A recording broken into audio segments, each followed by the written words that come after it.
کہتے ہیں کہ کیا لیڈیز اور عورتیں والدین کی قبر پر حاضری دے سکتی ہیں؟ اگر نہیں دے سکتی تو پھر مکافات عمل ہوگا، ان کی اولاد بھی ان کی قبر پر نہیں آئے گی۔ میرے بہن، مکافات عمل ہر جگہ برا نہیں ہوتا۔ اگر ایک عورت بے پردہ ہو اور وہ کہے میں اس لیے پردہ نہیں کرتی کہ پھر میری بچیاں بھی پردہ کریں گی، مکافات عمل ہوگا اور فلاں فلاں، تو غلط کام میں مکافات عمل نہیں ہونا چاہیے کہ ویسے ہی کسی اور کے ساتھ ہو تو اچھا ہے، اگر آپ نے کرنی بچیاں تو کریں۔ اسی طریقے سے جو قبرستان ہے اس میں عورتوں کا جانا مناسب نہیں ہے، یہ اپنے گھر سے ہی فاتحہ وغیرہ پڑھیں۔ ان کے لیے اگرچہ قبر کی زیارت مرد عورت دونوں کے لیے مستحب ہے، نبی کریم صلی اللہ علیہ وسلم کا جو فرمان ہے وہ دونوں کے لیے ہے کہ پہلے میں نے تمہیں قبور کی زیارت سے منع کیا تھا، اب میں تمہیں اجازت دیتا ہوں کیونکہ اس سے عبرت حاصل ہوتی ہے۔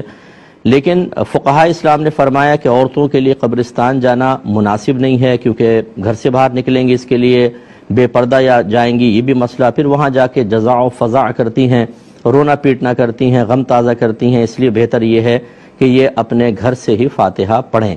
اور یہ جو جس عورت کے بارے میں ہے کہ وہ اگر گھر سے باہر نکلتی ہے قبرستان کے ارادے سے تو اس پہ اللہ کی لعنتیں نازل ہوتی ہیں، اس کو ایک خاص کنڈیشنل صورت میں لینا ہوگا۔ خاص اس کی کنڈیشن ہے کہ بے پردہ نکلے، نامحرم کے بغیر نکلے، راستہ پر امن نہ ہو، وہاں جا کے روئے پیٹے شور شرابہ مچائے اور بے ادبی کرے، بد تہذیبیاں کرے، اس کے لیے تو ہو سکتا ہے، ورنہ ہزارہا عورتیں نبی کریم صلی اللہ علیہ وسلم کے مزار اقدس پر حاضر ہوتی ہیں، شہدائے احد کے مزارات پر آتی ہیں، جنت المعلا جو مکہ قبرستان ہے، جنت البقیع میں خیر عورتوں کو جانے نہیں دیتے لیکن باہر سے تو حاضریاں سب دے رہے ہوتے ہیں، تو یہ اگر تو جانا مطلقاً منع ہوتا تو پھر ان کا استثناء تو نہ ہوتا، وہ سبھی کا ایک حکم ہوتا ہے۔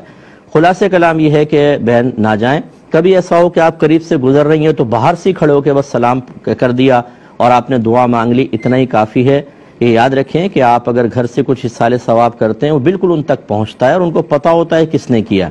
اس لیے خواتین احتیاط کریں۔ اور اگر مکافات عمل کے طور پہ آپ کی بچیاں آپ کی قبر پہ نہ آئیں تو بہت اچھی بات ہے، یہ تو ہونا چاہیے بلکہ کہ وہ بھی اپنے گھر سے اس کام کے لیے نہ نکلیں۔ امید ہے کہ آپ بات سمجھی ہوں گی۔